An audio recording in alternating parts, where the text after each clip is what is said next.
18ই December একটা সাধারণ দিন, কিন্তু এই দিনেই একটা কারখানার কর্মীকে পিটিয়ে হত্যা করা হলো শুধুমাত্র একটা অভিযোগের ভিত্তিতে। আজকের আলোচনায় আমরা সেই ভয়াবহ ঘটনার গভীরে যাব, বোঝার চেষ্টা করব কিভাবে একটা গুজব, জাস্ট একটা কথা, মুহূর্তের মধ্যে একজনের জীবন কেড়ে নিতে পারে। চলুন বিষয়টা একটু খতিয়ে দেখা যাক।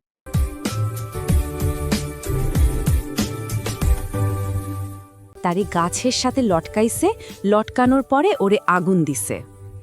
শুনলেন তো, একজন আপনজনের মুখ থেকে আসাই কয়েকটা কথাই কিন্তু পুরো ঘটনার ভয়াবহতা বোঝানোর জন্য যথেষ্ট।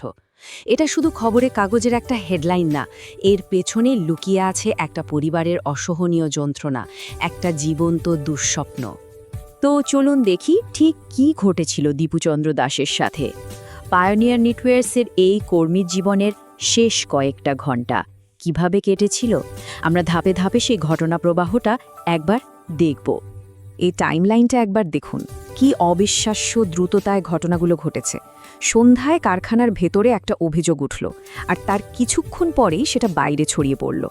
রাত হতে না হতেই উত্তেজিত জনতা জড়ো হলো, দীপুকে তাদের হাতে তুলে দেওয়া হলো এবং তারপর তাকে পিটিয়ে হত্যা করে শরীরে আগুন ধরিয়ে দেওয়া হয়। ভাবা যায়, সন্ধ্যা থেকে রাতের মধ্যে কয়েক ঘন্টার ব্যবধানে একটা অভিযোগ একটা ভয়াবহ হত্যাকাণ্ডে পরিণত হলো। পুরো ব্যাপারটাই যেন আইন নিজের হাতে তুলে নেওয়ার একটা নৃশংস উদাহরণ। আচ্ছা, এই যে এত কিছু হলো, এর শুরুটা কোথায়? কিভাবে এই সহিংসতার আগুন জ্বলে উঠল? চলুন ঘটনার একেবারে মূলে ফিরে যাই।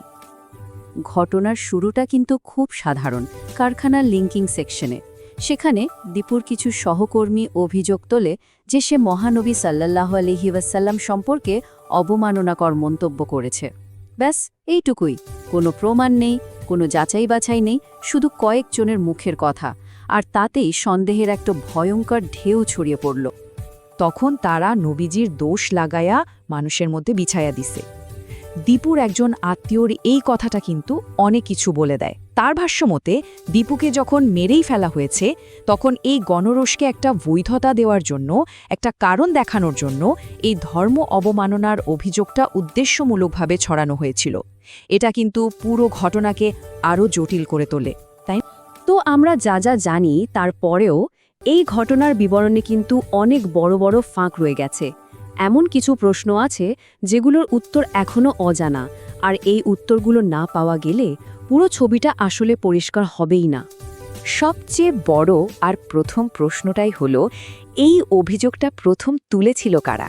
মানে কোন সহকর্মীরা প্রথম বলেছিল যে দীপু এমন মন্তব্য করেছে? তাদের পরিচয়টা জানা কিন্তু খুব জরুরি, কারণ এই ঘটনার একেবারে গোড়ায় তো তারাই, তাই না? আর একটা খুব গুরুত্বপূর্ণ প্রশ্ন, আচ্ছা, কারখানার ভেতরের একটা কথা, একটা কথোপকথন এত দ্রুত বাইরে ছড়িয়ে পড়ল কিভাবে? কে বা কারা এটা বাইরে নিয়ে আসলো? তাদের উদ্দেশ্যই বা কী ছিল?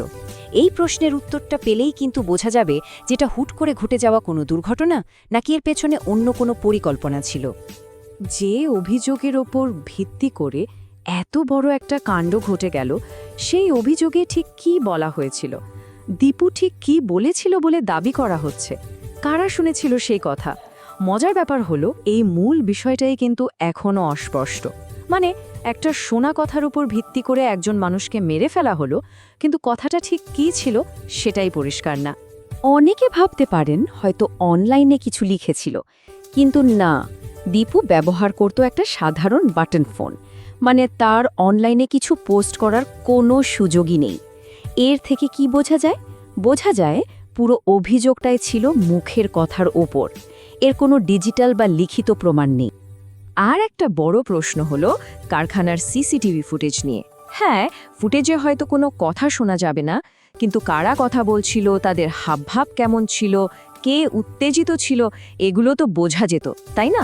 এই ফুটেজটা হতে পারত ঘটনার একমাত্র নিরপেক্ষ সাক্ষী। কিন্তু কেন সেটা ঠিকভাবে বিশ্লেষণ করা হলো না, এটাও একটা বড় প্রশ্ন, যার উত্তর মেলেনি। আসলে দীপুর ঘটনাটাকে যদি আমরা আলাদা করে দেখি, তাহলে হয়তো পুরোটা বোঝা যাবে না। কারণ দুঃখজনক হলেও সত্যি যে এই ধরনের সহিংসতা, এই বিচার বহির্ভূত হত্যাকাণ্ড, এটা কোনো বিচ্ছিন্ন ঘটনা না। এর আগেও এমনটা ঘটেছে। এখানে দুটো ঘটনা তুলনা দেখুন। একদিকে দীপুচন্দ্র দাস, একজন হিন্দু ধর্মাবলম্বী, আর অন্যদিকে জুয়েল, একজন মুসলিম, তাকেও কিন্তু কুড়িগ্রামে ঠিক একই রকম অভিযোগে, কোরআন অবমাননার অভিযোগে পিটিয়ে হত্যা করা হয়েছিল। দুজনের ধর্মীয় পরিচয় আলাদা, কিন্তু পরিণতি দেখুন একেবারে এক। এটা কি প্রমাণ করে? এটা প্রমাণ করে যে সমস্যাটা কোনো নির্দিষ্ট ধর্মীয় পরিচয়ের না, সমস্যাটা আরও গভীরে। এটা বিচার ব্যবস্থার ওপর মানুষের আস্থাহীনতার একটা ভয়াবহ চিত্র। তাহলে মূল মিলটা কোথায়? মিলটা হলো দুটো ক্ষেত্রেই কোনো প্রাতিষ্ঠানিক তদন্ত হয়নি, কোনো আইনি প্রক্রিয়া মানা হয়নি। শুধুমাত্র একটা অপ্রমাণিত অভিযোগের ভিত্তিতে জনতা নিজেরাই আইন হাতে তুলে নিয়েছে, বিচার হওয়ার আগেই রায় দিয়ে দিয়েছে। এতক্ষণ আমরা ঘটনা বিশ্লেষণ করলাম, প্রশ্ন তুললাম, কিন্তু এই সব কিছুর ঊর্ধ্বে আছে একটা মানবিক বিপর্যয়ের গল্প, একটা পরিবারের ভেঙে পড়ার গল্প। দীপুর মা যেমনটা বলছিলেন, আমার ছেলে তো অশিক্ষিত না, সে তো কিছু না কিছু বুঝে, চলুন সেই দিকটা একটু দেখি। আমি হলাম অসুস্থ মানুষ, আমার সংসার চালানোর মতো একটাই ছেলেই আছিল। বাবা মায়ের এই কথাগুলো শুনলে বোঝা যায় এটা শুধু সন্তান হারানোর শোক না, এটা একটা পরিবারের একমাত্র অবলম্বন, তাদের অর্থনৈতিক মেরুদণ্ডটা ভেঙে পড়ার আর্তনাদ। এই একটা হত্যাকাণ্ড তাদের পুরো ভবিষ্যৎটাকেই কিন্তু অনিশ্চয়তার অন্ধকারে ঠেলে দিয়েছে। একবার ভাবুন, দীপু শুধু একা ছিল না, তার উপর নির্ভর করেছিল তার অসুস্থ বাবা মা, তার স্ত্রী, তার সন্তান, ভাই বোনেরা, পুরো পরিবারের একমাত্র উপার্জনকারী ছিল সে। কাজেই এই সহিংসতা শুধু একটা জীবনকেই কেড়ে নেয়নি, এটা একটা আস্ত পরিবারকে সংকট আর হতাশার মধ্যে ফেলে দিয়েছে। তাদের সামনে এখন শুধুই অন্ধকার। এই পরিস্থিতিতে দাঁড়িয়ে পরিবারটা কি চাইছে? তারা চাইছে ন্যায় বিচার। তাদের কথা খুব স্পষ্ট, এটা বিচার না। যদি কোনো অপরাধ হয়েও থাকে, তার প্রতিক্রিয়ায় যা করা হয়েছে সেটা নিজেই তো একটা ভয়াবহ অপরাধ। যদি ভুল হইয়া থাকে, তার একটা চড় দিত বা থাপড় দিত, পুলিশের কাছে দিত, আইনের মাধ্যমে তার বিচার করত। এর চেয়ে সহজ আর মন্তিকি কথার কি হতে পারে? পরিবারের এই কথাগুলোর মধ্যেই কিন্তু গণপিটুনির সংস্কৃতির বিরুদ্ধে সবচেয়ে বড় যুক্তিটা লুকিয়ে আছে। আইন নিজের হাতে তুলে না নিয়ে বিচার ব্যবস্থার উপর আস্থা রাখা, এই সহজ আবেদনটাই তো সবচেয়ে জরুরি, তাই না? সবকিছুর শেষে এই পুরো ঘটনাটা কিন্তু আমাদের সবার দিকে একটা বড় প্রশ্ন ছুড়ে দেয়। আমরা আসলে কেমন একটা সমাজ তৈরি করছি, যেখানে কোনো প্রমাণ ছাড়া শুধুমাত্র একটা অভিযোগই কি কারোর জন্য মৃত্যুদণ্ড হয়ে যেতে পারে? এই প্রশ্নটা আমাদের সবার বিবেকের কাছেই রেখে গেলাম।